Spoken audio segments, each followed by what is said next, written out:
ഈ ഉണ്ടാക്കുന്ന സാലഡ് ഇത് സലാഡ് കഴിച്ചിട്ട് ഞാൻ ഗീ റൈസും ചിക്കൻ കറി ഉണ്ടാക്കാനുള്ള കണക്കൂട്ടായിരുന്നു. പിന്നെ ഒരു കഞ്ഞി ഉണ്ടാക്കാറുണ്ട്. കഞ്ഞി മതി. കഞ്ഞിയാക്കി.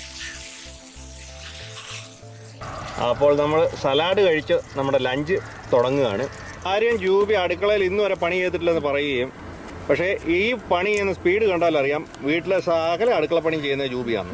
ഭാര്യ നീ കേൾക്കണ്ട, ചടപടാന്നാ പണി ചെയ്ത് കേൾക്കുന്നത്. കഞ്ഞിയും പയറും കഴിക്കാനായിട്ട് ഞങ്ങൾക്ക് 3 പേർക്കുള്ള പയറാണ്. ദൈവമേ, ഇത് മുഴുവൻ നമ്മൾ കഴിക്കുമോ? ഞാൻ ഇതിനകത്തൊരു 1/2 കിലോ കഴിക്കുള്ളൂ. ഇതിൽ കൂടുതൽ എനിക്ക് കഴിക്കാൻ പറ്റത്തില്ല കേട്ടോ. 1/2 കിലോ ഉള്ളല്ലോ. കൊണ്ടുവരണോ പറഞ്ഞു. നമ്മൾ അപ്പളം ഉണ്ടാക്കിയാണ്. പപ്പടത്തിന്റെ വലിയ സാധനം അപ്പളം.